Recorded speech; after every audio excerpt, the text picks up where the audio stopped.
everybody. Welcome to CRE Power Hour. My name is Lisa Marie Wand, and I'm here with the one and the only Stephanie Gillison, my co-host. And Stephanie and I have spent the last 2 decades growing and scaling our real estate businesses.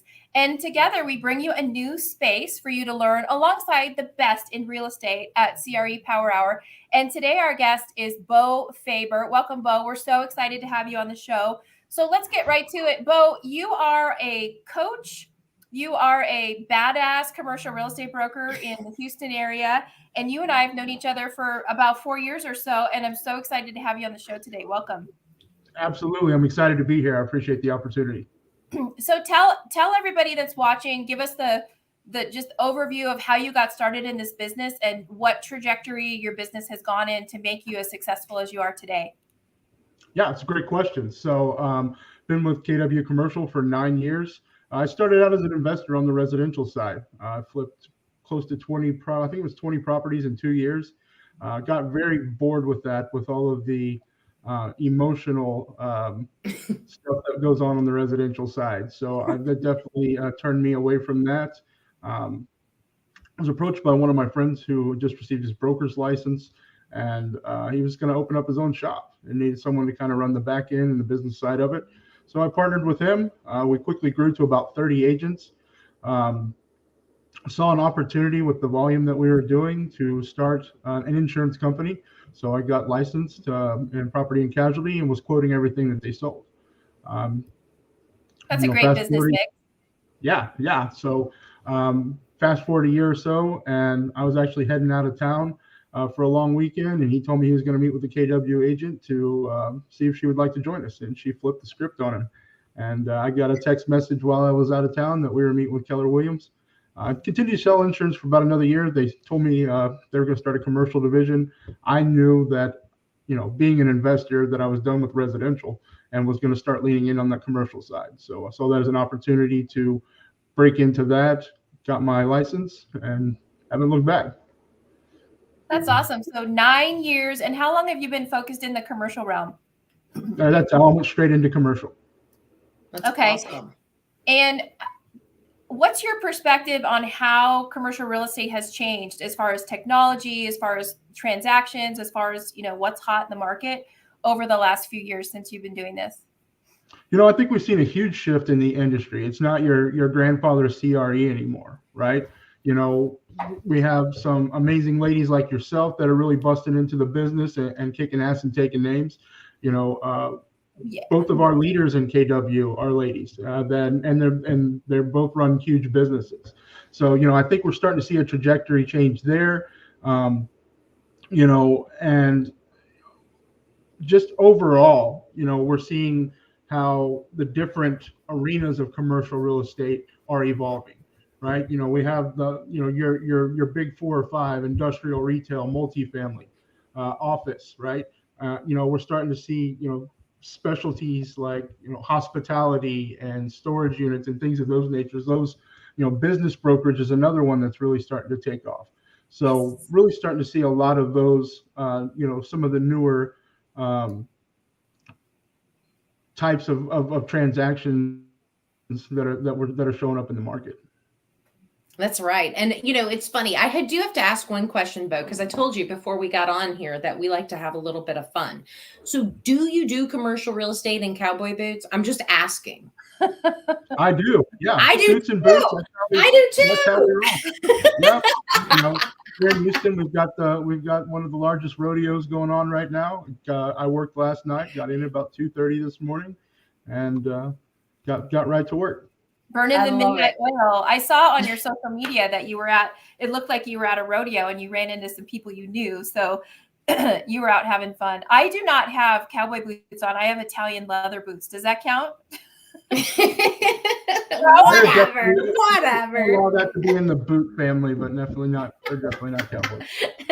Yeah, those might qualify as shit kickers, so to speak, right? There you go.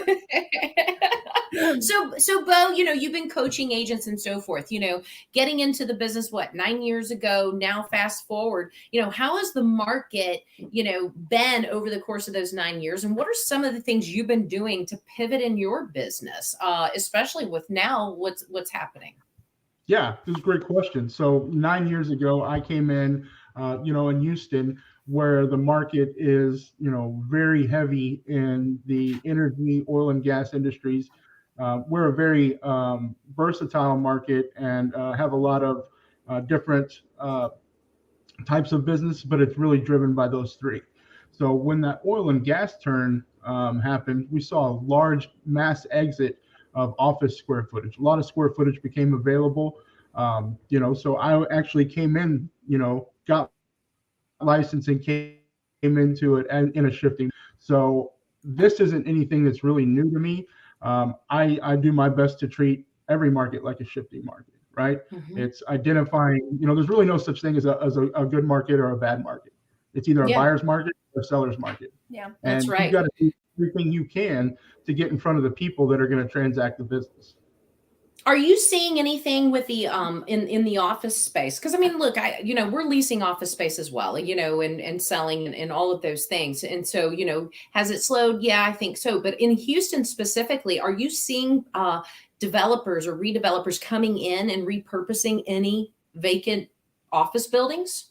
Absolutely. So, on the tenant rep side, it's great, right? Because we've got a lot of square footage available. The landlords are, pretty much throwing Motivated. everything at us, right? It's a feeding frenzy, right? They need to Yeah. get that space leased up.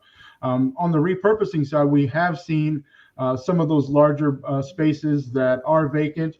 A lot of people are coming in and retro, trying to get those restructured as multifamily, right? So repurposing those into multifamily, which is a large task, right? You've got something that was set up for office, but I'm seeing a lot of that definitely here in the Houston market.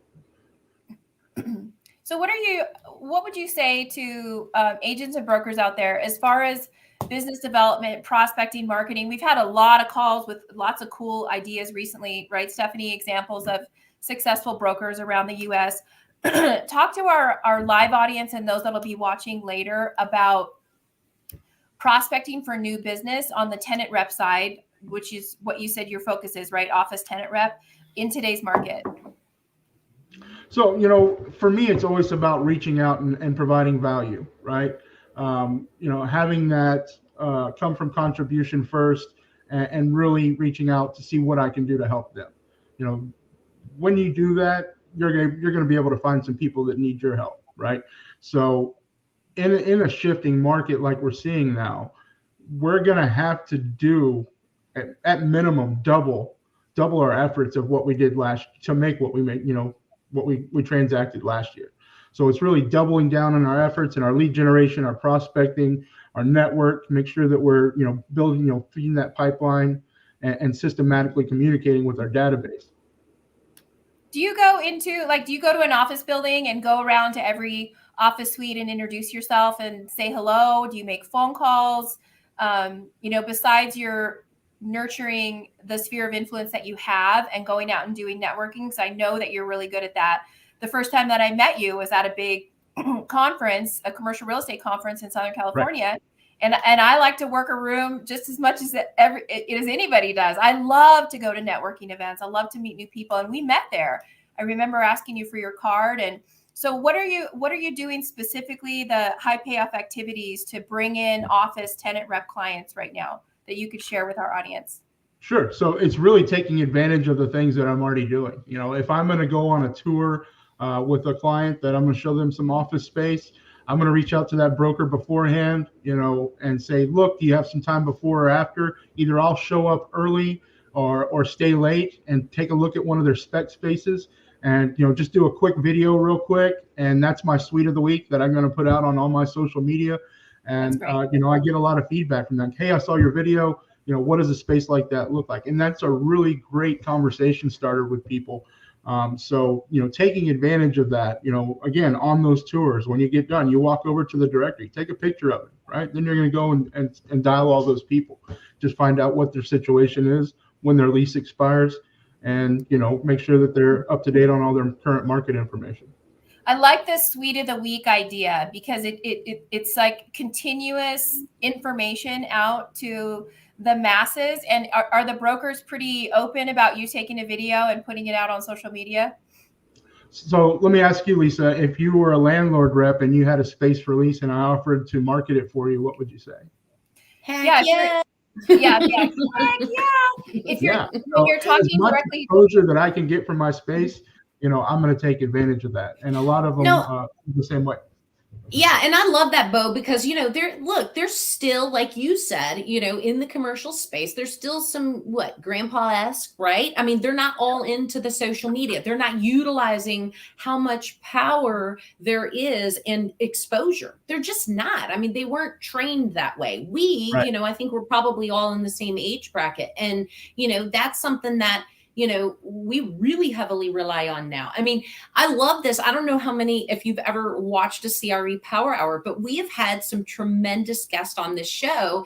And one in particular, Eddie Gonzalez. Oh I my mean, if you gosh. haven't watched that episode, Rebels. Bo, you got to go back and do it, because if you're familiar with him, this guy has built his business on tub talks and talking about commercial real estate in the bathtub.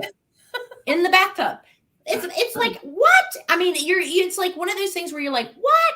And people, I'm sure there are people in commercial real estate that think he is totally lost his mind, but it's working and he's making all kinds of money. And so you're right. I mean, there is nothing wrong with giving someone extra exposure. And those listing brokers, do they mind? If it's somebody else's listing, do they mind ever?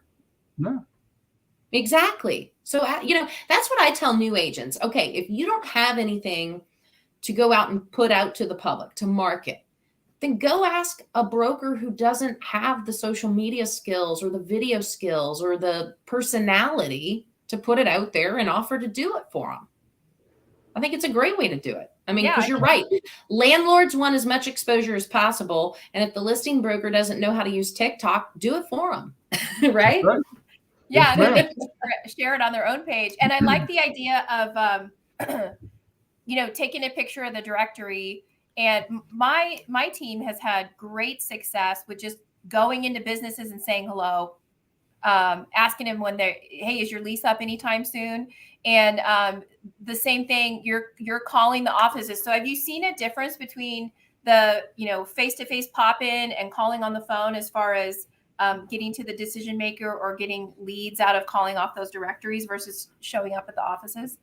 Right. So, the goal of every single call is to get a meeting, right? So if you can get in there initially and get that belly to belly, face to face meeting, you're, as a closer, you have a higher probability of getting something out of that. So, I definitely utilize, cold calling, lead generation, things of that nature. But, we do a lot of the, door knocking, as you would say, it's a residential term, but canvassing. Oh, canvassing. There you go, canvassing, and myself and my coaching clients have seen a lot of success in that. I always tell my team, and if you're a lady in this industry, you can definitely take advantage of that, right? Because people are willing to talk with y'all and hear what y'all have to say and things of that nature. So a lot of my female coaching clients take advantage of that and have had a lot of success in the canvassing and that door-to-door meetings. It's because canvassing, I think for a little while it works. It does work, and for a little while we kind of got wrapped up on the texting and the email and the this and the that. But that's exactly, we have a contest going on with my team right now, and it's how many businesses, property, whatever, you can walk into and see if they have a need for something, right? Maybe they want to expand, maybe they want to relocate, whatever the case might be. And, you're not always going to find that person to speak to, but we also have our little, we leave the information behind in this packet, which doesn't cost you anything, right?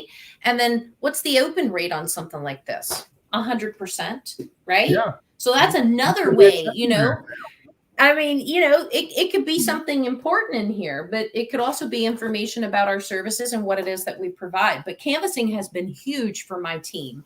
We're kind of getting back to the old ways of doing business back when I started in 1999. People like to see people again, having that personal connection. And my team, we create a one-page flyer. We have one of our listings on one side, and on the back, we give some, let's say if we're doing retail or industrial, we'll have some statistics. We have our photos, we have our contact information. We have a thing at the top that a couple of questions like, is your lease expiring soon? A few things so that when they look back, it triggers their mind. And we've had incredible success. And you just never know. I say going in there with a smile and an open mind, how can you be of service? Coming from that servant heart, people pick up on that vibe right away versus if you're, they think you're coming in there to sell them something. So that's great. And what's the industrial market like in the Houston area, Bo?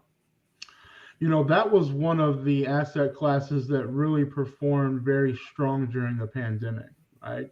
We've seen a lot of construction, a lot of new construction with the last mile, companies, e-commerce, Amazon. It seems like every time you travel, 15 or 20 miles, you're going to see an Amazon building here, right? So, we've seen a large influx of those companies and those types of businesses in the industrial market. Seen a lot of people that, with the way that multifamily and retail have struggled during that time, have, moved out of those sectors into that industrial market, because in most cases, those types of uses, they're specialty uses, right? They've got to have a large footprint. The chances are they're going to have a lot of heavier equipment. So the possibility for a longer term lease, you're going to see a lot more of those in that industrial sector because they don't want to pick up and move, right? Because it's expensive for them. So a lot of industrial activity here in the Houston market. Your state is like mine and also Stephanie's. I'm in Nevada, she's in Kentucky, and I think it's not U-Haul, but it's one of the other big moving companies put out those statistics every year. And your state is one of the places that people are moving to. My state and Kentucky, Stephanie, you've got a lot of influx of people there too, even from California, right? We do. We've got a lot of big business coming this way. There's a lot of, especially in the industrial sector, manufacturing, EV battery, we've got a huge, we don't even know exactly what it is yet, but some huge, large tech company coming in on a 600 acre and going to have like 1 million square feet under roof, that is moving in, to our area. And so we've had a lot of expansion and a lot of growth. And I think, obviously, people have been talking about exiting California and going to Texas for quite some time. I think that's been happening, but it's still continuing to happen because, I mean, geez, it's I think you look at that pocket and then, we haven't been affected by any market shifts or pivoting. I did pick up a client though yesterday that are looking to do industrial expansion developments in California. And I went, really? What? I'm like, what? Hey, Bo, Stephanie and I both coach and mentor commercial agents across the U.S. and you're a coach as well. Talk to us about what are the needs of these agents and brokers that you're coaching, and what are some of the trends you're seeing in the coaching world right now? Right. So, primarily agents I coach are ones that are just getting started, launching their CRE career, coming into it straight like I did, or starting a commercial arm of their residential business and really helping them get that set up and launching as well. I also coach a lot of people that have been in the business, 10, 15, 20 plus years. So, seeing a lot of stuff across the board, from the entry level to people that have been in the business for some time. What about those more experienced commercial agents and brokers? What are the needs that they have? Because coaching, there's accountability, there's your processes, your SOPs, your operational side, there's leverage. What are you seeing for the more experienced agents where they need the most support? Absolutely. So you touched on a handful of them right there, right? So people that have been in the business may not be as tech savvy as, the generations that have dealt with it growing up and can really easily convert into that or move into that. So helping them adapt to to the technology that's available in this industry is a huge need for them. So there's the leverage aspect of it, building teams. They've got a huge database, right? They've done a lot of business, but they may be on their way out, right? They may be sunsetting out of their career. So it's an opportunity for them to build a team, leverage those people out, and continue to get paid after they retire once they build a 7-level team. Awesome. But what's something new that, you spend a lot of time coaching people and I'm sure experiencing, great conversations on ideas and stuff. What's something new you plan on implementing in your business, if anything, in 2023? We just partnered with RealNex, which is our CRM. And, that is probably one of the most comprehensive CRE tools that I've seen. And really leaning in and utilizing that. It's not only are we able to, list our properties on it, it's got our CRM, our database where we can, communicate with our clients.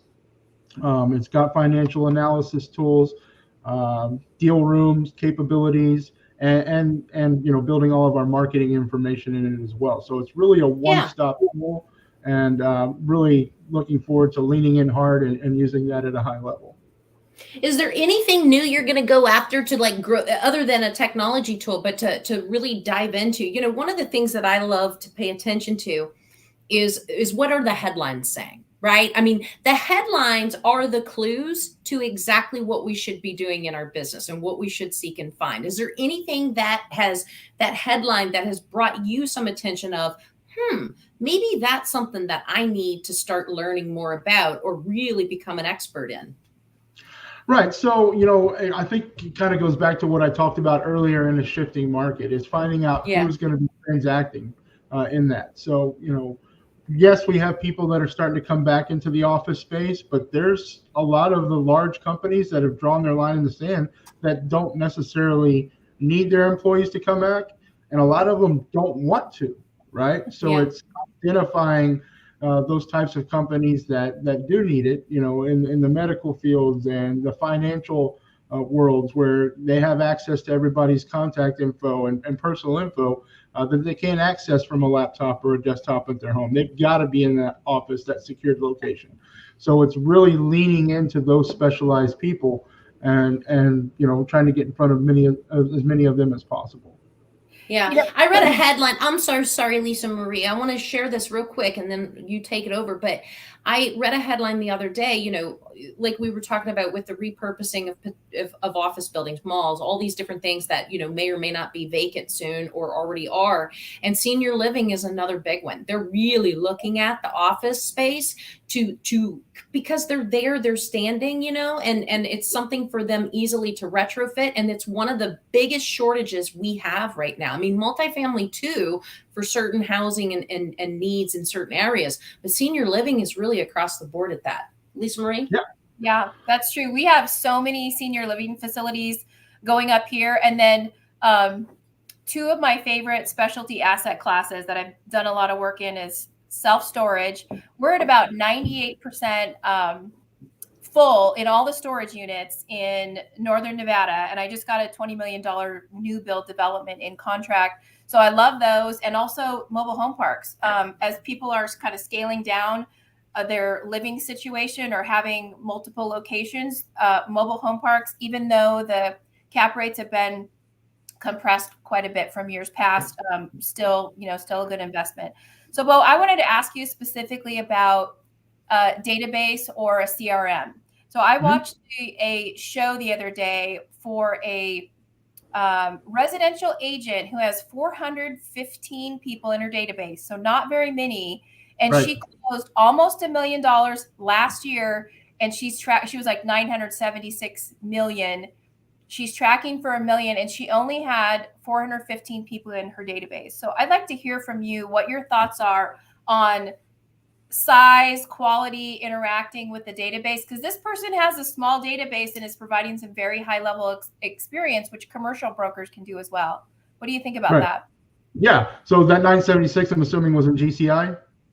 Yes.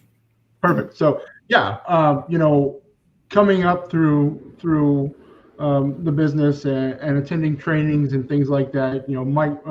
Mike Lipsy and things of that nature. And he always said, when it comes to commercial real estate, who wins? And the answer was always the person with the bigger database. Well, that is not 100% true, right? And she's proven that. So it's really being intentional about your database and choosing a specialization that you are going to master, and you find out what that world looks like and who's going to live in it, right? Mm-hmm. And once you've done that, then you can get hyper focused about who you're having regular conversations with, and really building a huge business doing that. And then also getting hyper focused with your database, because let's say, for example, you find a really great article on converting office to senior living, and then you've got those people tagged in your database that could be developers for something like that. So to me, I think it's about the hyper focus of the people that you do have in your database, other than just like throwing your listings out there every week to see what sticks. So Bo, it's been so great to see you, and I'm glad your girls and you and your family are doing well, and wishing you all the best as the commercial director in your Houston market. And thanks so much for being here. We love hosting CRE Power Hour and having these great conversations. So we'll see you soon. Have a great day. Thanks for sharing, Bo. Yep. Thank you all very, very much. I appreciate the opportunity. Enjoyed it.